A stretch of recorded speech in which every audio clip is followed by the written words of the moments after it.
Okay students, so welcome back. This is the 6th lecture in the series of Geotechnical Engineering. I'm happy that you people are liking the videos and you people are getting benefit from it. Just be the way you are.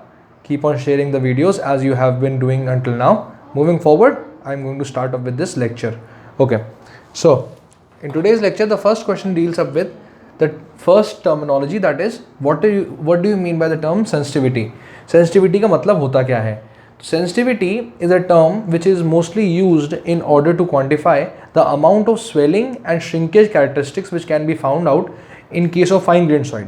Fine grained soil जैसी clay के case में shrinkage और swelling, ये जो दो criterias होते हैं ये काफ़ी प्रोफाउंड होते हैं. इसको क्वांटिफाई करने के लिए एक पैरामीटर इंट्रोड्यूस किया गया मार्केट में, जिस पैरामीटर को हम लोग कहते हैं सेंसिटिविटी. सेंसिटिविटी कुछ नहीं होती. Sensitivity is nothing but it is the ratio of unconfined compressive strength of undisturbed sample to the unconfined compressive strength of the remoulded sample.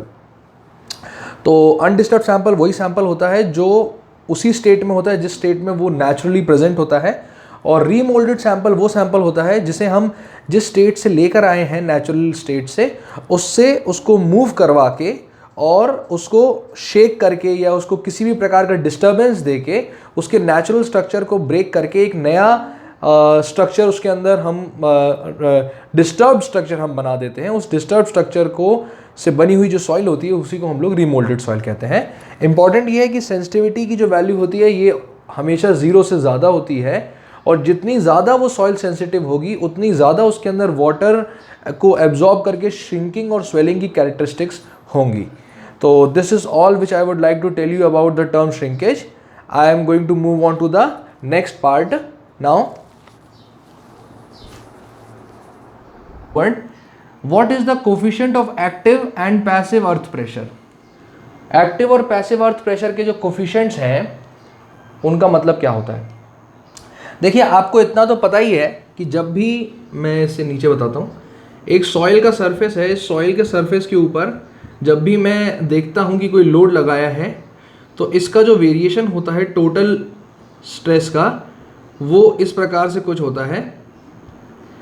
अगर मान लेते हैं कि मैं h हाइट नीचे चला गया तो this value is equal to gamma into H, और अगर मान लेते हैं कि वाटर टेबल भी टॉप मोस्ट लेवल पे है तो this will be equal to gamma water into H, यानी ये हमारे पास हाइड्रोस्टैटिक प्रेशर वेरिएशन को शो करेगा यहाँ पे. ठीक है, तो इन दोनों को जब मैं माइनस करूँगा तो जो मेरे पास आएगा कर्व, दिस विल बी, ये हमारे पास टोटल प्रेशर का कर्व है, ये हमारे पास पोर वाटर प्रेशर का कर्व है.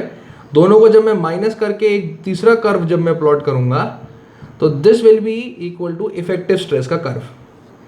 अब समझिएगा मेरी बात, ये सारे के सारे स्ट्रेस, मान लेते हैं कि मैं इस लेवल पे एक एलिमेंट उठाता हूँ, इस एलिमेंट पे गामा वाटर इंटू एच जो लग रहा है ये लग रहा है नीचे, सॉरी गामा इंटू एच जो लग रहा है ये लग रहा है नीचे.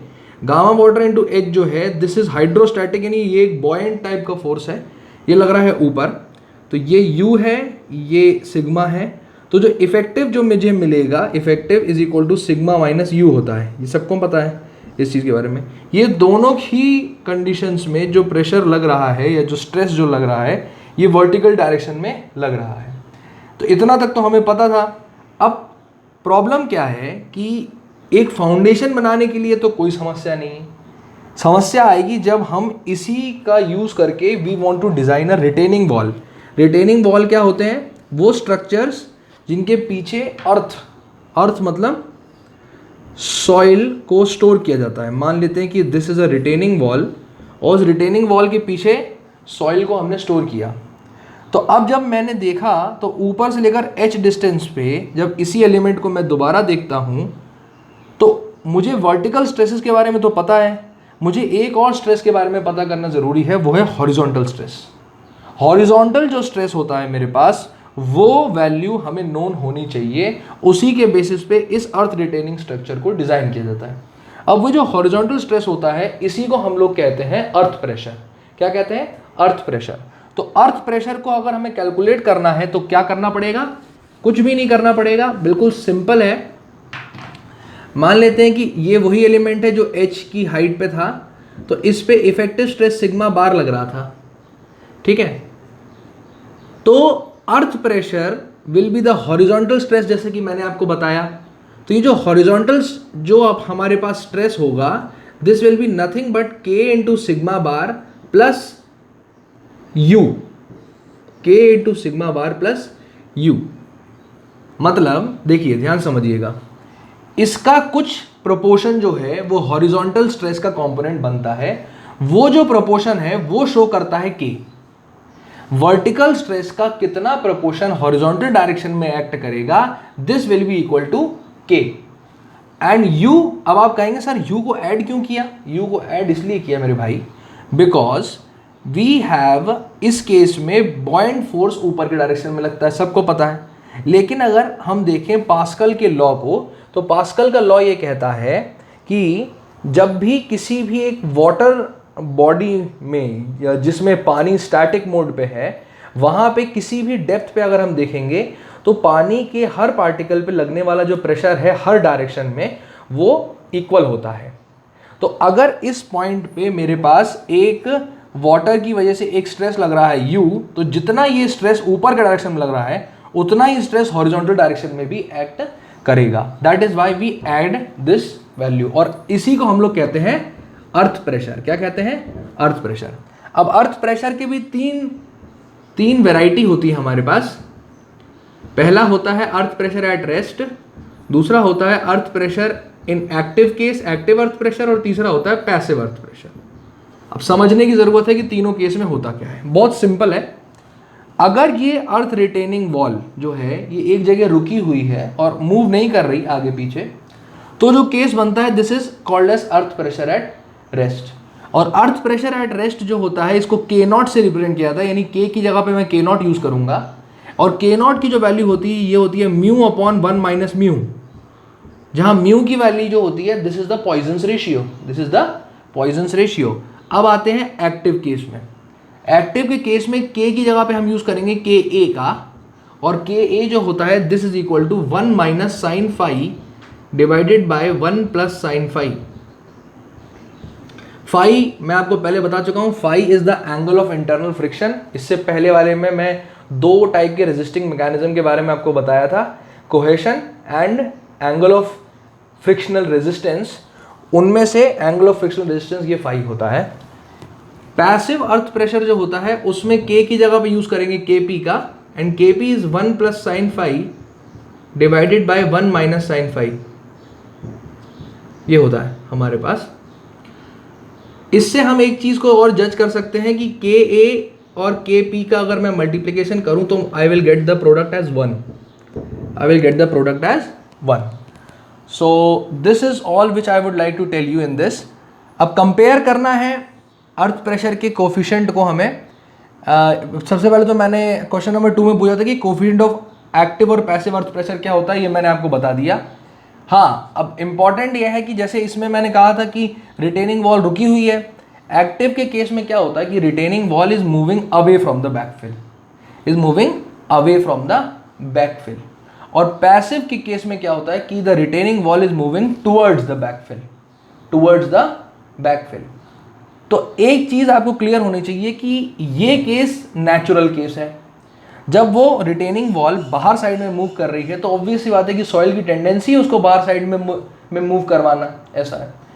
तो इसमें लगने वाला जो अर्थ प्रेशर है ये सबसे कम होता है, यानी कि earth pressure in at rest, in active case सबसे कम होता है, सबसे कम होता है। फिर आता है अर्थ प्रेशर एट रेस्ट, और आखिरी में आता है earth pressure in the passive case. तो ये तीन केसेस को अर्थ प्रेशर की हम इंक्रीजिंग ऑर्डर में ऐसे लगा सकते हैं। सबसे कम अर्थ प्रेशर आएगा एक्टिव के केस में, फिर रेस्ट के केस में, फिर आएगा पैसिव के केस में। इसीलिए एक्टिव अर्थ प्रेशर को मोस्टली कैलकुलेट किया जाता है, क्योंकि बहुत ही कम केसेस ऐसे होते हैं जिसमें वॉल सॉइल की तरफ मूव कर जाए। 100% मेजॉरिटी केसेस जो होते हैं वो ऐसे होते हैं जिसमें रिटेनिंग वॉल सॉइल से दूर मूव कर जा रही है, ऐसा है। तो इसीलिए हमें ये तीनों के बारे में पता होना चाहिए। तो with this I have completed question number 2 and 3। Question number 3 में मैंने कंपेयर कर दिए the coefficient of earth pressure at rest, active state and passive state. वही है जिसके जो वैल्यूज़ होंगी अर्थ प्रेशर की वही उसके कोफिशिएंट्स की भी वैल्यू होंगी हमारे पास यहाँ पे। अर्थ प्रेशर एक्टिव केस में जो वैल्यू आएगी सबसे कम आएगी, रेस्ट के केस में उससे थोड़ी ज़्यादा आएगी, और पैसिव के केस में सबसे ज़्यादा वैल्यू आएगी मेरे पास। So with this we have completed 3 questions 1, 2 and 3। Moving forward to the fourth question. Fourth question भी अर्थ प्रेशर थ्योरी से ही रिलेटेड है, थोड़ा सा इसको भी हम लोग जान लेते हैं। फोर्थ क्वेश्चन कहता है कि एक कोहेसिव सॉइल है, उसमें मैंने एक गड्ढा खोदा और उस गड्ढे को मैं कितनी हाइट तक खोद सकता हूँ कि वो सॉइल अपने आप को सस्टेन कर जाए, वो सॉइल कोलैप्स नहीं करे। तो उस केस में हमें बताना है कि ये हाइट कितनी होगी, ये हाइट कितनी होगी। अब अगर ये नीचे साइड में अगर मूव करता है तो उसका मतलब this is an active case, मतलब वो सॉइल के मास से दूर ये मूवमेंट हो रहा है, तो this is an active case. अब मैंने जैसे आपको बताया था पहले कि earth pressure is nothing but some k times sigma bar plus u। Assume कर लेते हैं कि इस u की वैल्यू जो है this is 0, this is a derived backfill, पानी नहीं है वहाँ पे पीछे। तो ये जो केस था k into sigma bar, this is the case for a cohesion less soil. Cohesion less मतलब जिसमें कोहेशन नहीं होता, उस प्रकार की मिट्टी है जैसे कि सैंड हो गया। इसी फॉर्मूले को एक और तरीके से लिखा जाता है k सिग्मा बार माइनस 2c इंटू रूट के।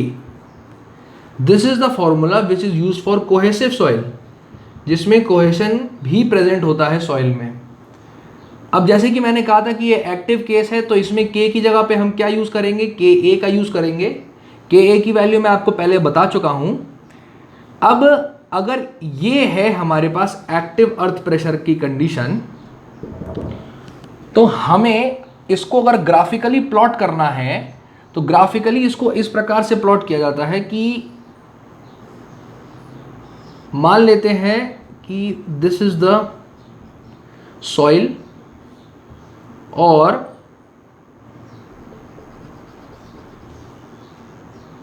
इस प्रकार का वेरिएशन एक हमें देखने को मिलेगा।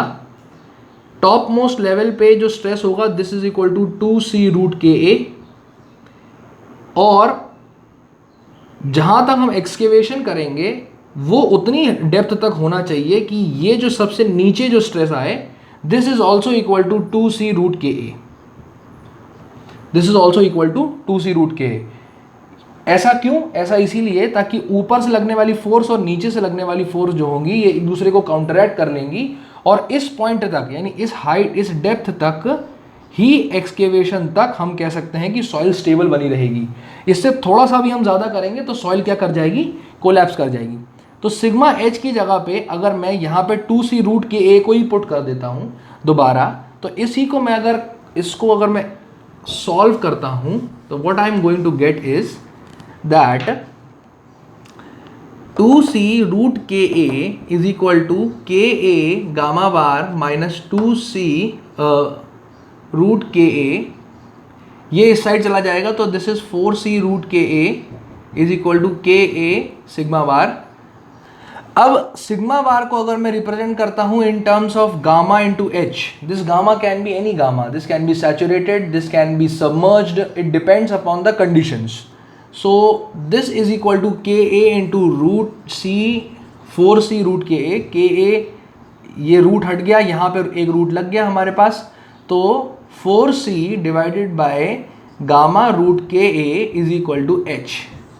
This is the depth of excavation जहाँ तक हमें सपोर्ट देने की ज़रूरत नहीं पड़ेगी।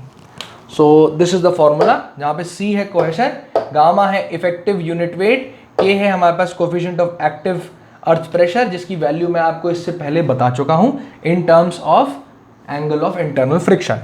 तो ये क्वेश्चन सॉल्व हो गया।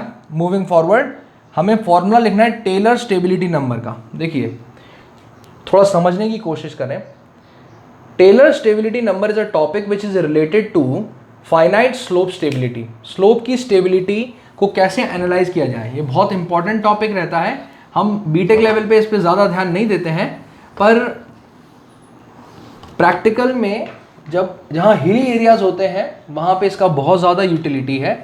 जब भी एक स्लोप होती है, मान लेते हैं कि दिस इज अ स्लोप, और इस स्लोप पे ये मिट्टी जमा है हमारे पास, हमें ये पता करना होता है कि कितनी हाइट तक वो मिट्टी स्टेबल रहेगी और किस हाइट के बियॉन्ड अगर हम चले जाएंगे तो वो मिट्टी क्या करेगी, खिसक जाएगी। वो इस पे डिपेंड करता है कि इस पॉइंट पे लगने वाला जो शियर स्ट्रेस है, मान लेते हैं टाउ, वो उसकी शियर स्ट्रेंथ से कम होना चाहिए। मान लेते हैं इसकी शियर स्ट्रेंथ है टाउ एस। मसलन ऐसा समझिए कि अगर इस सॉइल की शियर स्ट्रेंथ है मेरे पास 15 और मैंने उस पर शियर स्ट्रेस लगाया 10, तो सॉइल स्टेबल है। अगर मैं उस पर शियर स्ट्रेस को बढ़ा के कर दूं 20 और उसकी स्ट्रेंथ है 15, तो ऑब्वियस सी बात है ये यहाँ से कट के खिसक जाएगी। इसी को हम लोग कहते हैं analysing the slope stability, slope की स्टेबिलिटी को एनालाइज करना। अब स्लोप से हमें एक और बात पता होनी चाहिए कि स्लोप हमारे पास दो प्रकार की होती हैं, एक होती है इनफाइनाइट स्लोप और एक होती है फाइनाइट स्लोप।